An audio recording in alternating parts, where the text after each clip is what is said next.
Kung gusto mong magsugal, magsugal ka. Kung gusto mong malugmok ang buhay mo, magsugal ka. Kung gusto mong magsiro ka, maubos lahat ng mga ipinundar mo, yung mag-asawa, magsugal ka. Kung gusto mong masira ang pamilya mo, magsugal ka. Walang taong yumaman dahil sa sugal at napakaraming tao ang nasira ng dahil sa sugal. Nakakahanga itong si Miss Lars Pacheco. Nagbigay siya ng kwento noong time na nalulong siya sa sugal. Sugal na kagaya ng mga casino, baccarat, mga online apps. Sobrang tapang nung ginawa niya kasi bihira sa mga tao ang kayang magkwento ng pagkatalo or pagkalulong gawa nitong mga sugal na to. Pinanood ko yung buong kwento niya at napakalaking aral yung binibigay ng experience niya dahil sa mga sugal, lalong-lalo na at naliligal yung mga apps at napopromote pa ng mga ibang tao para tangkilikin. Nagbibigay siya ng encourage sa mga taong nalugmok na, yung hindi na alam kung paano babangon ulit. Nagbibigay siya ng aral na parang kung sa kanya nga nangyari at nakatayo siya ulit, ano pa sa'yo? Na nagbigay siya ng story niya dahil medyo alarming kasi nagiging masyadong marami ang mga apps na napakaraming exposure at napakaraming nagpo-promote. So, maaaring yung experience niya ay maging experience mo din. Ako, simula bata ako, ayoko ng sugal.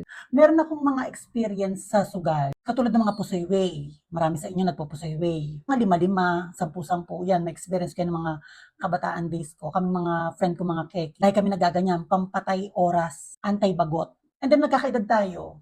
Nagiging hate natin yung sugal. Merong eksena sa buhay ko na kapag natatalo ako ng mga 200 pesos, 200 pa lang yan, yung dalawang tenga ko umiinit, hindi ko alam kung ba, sign ba to na tama na?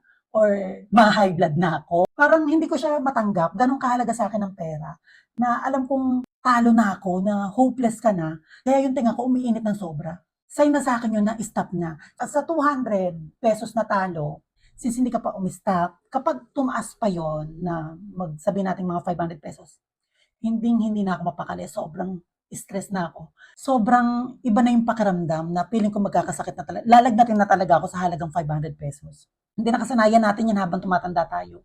Pero sa buhay ng isang tao, kahit anong iwas o ayaw mo sa isang sugal, maraming paraan na bigla kang lalapitan. At hindi sa walang choice eh. Pwedeng pampalipas oras nga, pwedeng naghahabol ka, may kailangan kang bayaran, yun ang alam mong paraan na shortcut. So meron akong experience na online casino. Ito yung magpapa-cash in ka sa mga agent na ang akala mo ay concern sa'yo. Pero ang ending pala ay target ay maubos ka, manggigil ka. May strategy akong ginawa dyan sa online baccarat. Ang tatayaan mo lang dyan ay banker at player. So parang pili ka lang sa A or B. Parang ganyan ang eksena niyan. So ang ginawa ko, strategy, kunyari tumama ay banker. Ang susunod kong tatayaan ay banker. Ngayon pag tumama ay player, ang susunod kong tatayaan player. Nakaganon yung pattern ko. Nanalo ang banker, banker ako. Nanalo ang player, player ako. So naniniwala kasi ako na imposibleng walang dalawang magkasunod na pwede kang tumama. Imposibleng magi-straight siya ng pa-bunker player, pa-bunker player, pa-bunker player. So, sa ganong sistema kasi, sure na matatalo ko. So, ang strategy ko, pag tumaya ako ngayon, natalo ko, dodoblihin ko yung taya, doon naman ako sa kung ano yung lumabas. Kunyari, tumaya ako ng player, and then lumabas bunker, 500 pesos. Tatayaan ko naman yung bunker, 1,000 pesos. And then, kung tumama naman si player, ita-times 2 ko yung taya ko hanggang saan ako umabot yung pera ko. So sa ganung proseso, nung una nanalo pa ako, sumunod natalo ko kasi naniniwala ako na imposibleng magkaroon ng straight na bunker player, bunker player, bunker player, bunker player.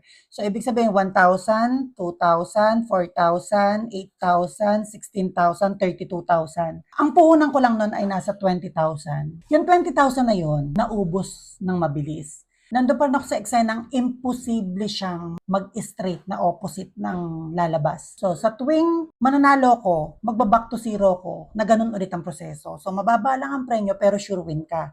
Kung sinusunod ko yung pattern na kung ano yung lumabas, doon ako tataya. Panalo ako sa sistemang yan kung sunod-sunod yung panalo ng isa. Kunyari, abang ka. Ang taya ko lang ay 500 pesos. So, panalo ko. Banker ulit ang tatayaan ko, panalo ulit ako. Nung natalo ko, ang ginawa ko, nagpa-cash in ulit ako ng 30,000 pesos.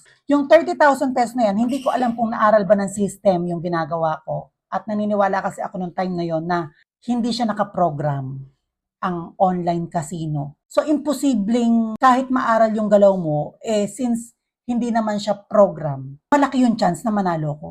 Nagpakasyan ako ng 30,000, sa unang pagtaya ko, nanalo kagad ako ng 500 pesos. And then, sinunod-sunod ko na yung strategy ginagawa ko. One click, naubos ako. So, doon ko na pagtanto na ito palang mga online casinong to, lalo na yung Baccarat, ay nakaprogram. Inaaral niya yung galaw mo, kung ano yung tatayaan mo, yun ang hindi lalabas. Kaya simula noon, tinanim ko sa isip ko na lahat ng app na pinopromote about sugal, kapag dumaan sa apps, ay nakaprogram na. So, hindi ako naniniwala sa ngayon, merong yumayaman pagdating sa mga apps dahil sa sugal. At sugal is still sugal. So, kapag minsan may mga nadadaanan tayo, tapos sa mga ending ng video, may mga pang-promote na sugal, negative sa akin yan. Yung iba sinasabi na nananalo sila, kasi nakaprogram ang isang bagay or ang isang sugal para panalunin ka muna bago kanya gigilin. At kapag nakuha na nila yung gigil mo, doon sila hahakot sa'yo. Hindi mo namamalayan na ikaw pala ay pilay na dahil sa kakasugal mo. Kahit anong gawin mo, ay nandyan ka na sa sistemang yan. Napakahirap ng lusutan, napakahirap ng alisan kapag nalulung ka na sa mga ganyan. Katulad ng mga pindot-pindot na bingo. Meron akong kilalang meron siyang business, car wash. Nalulung siya sa casino. Hanggang sa hindi niya namamalayan na nabenta niya na yung car wash niya, nabenta niya na yung bahay niya, at nasira na yung buong pamilya, naghiwalay na sila mag-asawa. So, iba ang nagagawa ng sugal. Bukod sa malas sa bahay ang sugal, ayan yung tipo ng kapag natatalo ka, ay merong maligaya. Yung gumawa ng apps na sugal or kahit anong uri ng kasugalan. Kaya nga hanggat maaari, hanggat wala ka pa dun sa sistemang papiso-piso na nagsusugal, wag mo nang itry. Kasi kahit sinong matatag pagdating sa sugal ay nahuhook pa din. At ang lahat ng klase ng sugal ay nag-uumpisa sa maliit na hindi mo namamalayan ang dosage ng tao sa lahat ng uri ng kanaisan ay tumataas. Walang taong yumaman dahil sa sugal at napakaraming tao ang nasira ng dahil sa sugal. Tignan nyo nga yun sa mga loob ng mga kasino, meron dyang mga mini business na kapag talo ka, nakaabang na sa likod mo, pwede ka magsanla ng gamit, pwede ka magsanla ng rehistro ng sasakyan, or yung mismo sasakyan ng gamit mo, nagpunta ka ng kasino, isasanla mo sa kanila hanggang sa marimata mo na. Talagang ilulugmok ka ng pilay na pilay. Ako kahit merong magpa-endorse sa akin ng kahit anong uri ng sugal, kahit magkano pa, ay hindi ako papayag na mag-promote dahil napaka-against ko sa pagsusugal. Lagi nating sinasabi sa mga video natin na mag-ipon. Mag-ipon hindi para magsugal. At hindi ka makakaipon kung lulong ka sa sugal. Kaya yung kay Miss Lars Pacheco, sobrang nakakahanga. Napakatatapang ng mga tao na kaya nilang aminin, lalong-lalo na sa social media, na nalulung, na halos nasimot, tapos hindi mo na alam kung saan ka kukuha ng pang-settle mo sa mga kailangan mong bayaran. Pero yung end ng story, na realization, then tumayo siya at nawala na sa kanya yon. Ngayon, nagbibigay na lang siya ng aral para doon sa mga tao nasa sitwasyon niya nung panahong yon na dinadanas ngayon na hindi na alam kung paano umahon, kung paano mag-start ulit ng dahil sa sugal. Tandaan nyo lagi na kapag ang isang sugal or kahit anong laro ay dumaan sa system, katulad ng mga apps, yan ay nakaprogram. Pag sinabi mo nakaprogram, may sariling utak yan. Bibigyan ka ng panalo, pero yung goal nila, maubos ka. Wala silang concern kung anong kalugmukan ang pwede mong kaharapin, kung anong pwedeng mangyari sa pamilya mo, sa business mo. Ang pinaka-main goal lang nila ay paamigin ka sa umpisa at sa huli ay masiro ka. Sino ba namang bubitang gagawa ng apps na talo sila, na hindi sila kikita? Yan ang nakakatakot kapag nakaprogram ang sugal na ginagawa mo. So still, kung gusto mong magsugal, magsugal ka. Kung gusto mong malugmok ang buhay mo, magsugal ka. Kung gusto mong magsiro ka, maubos lahat ng mga ipinundar mo, yung mag-asawa, magsugal ka. Kung gusto mong masira ang pamilya mo, magsugal ka. Pero ang ina-advise ko sa mga taong nandun pa lang sa level ng parang gusto kong itry na kahit piso-piso lang, huwag mo nang subukan. Dahil lahat ng bagay ay may dosage. or tumataas yung kanaisan, yung kahiligan.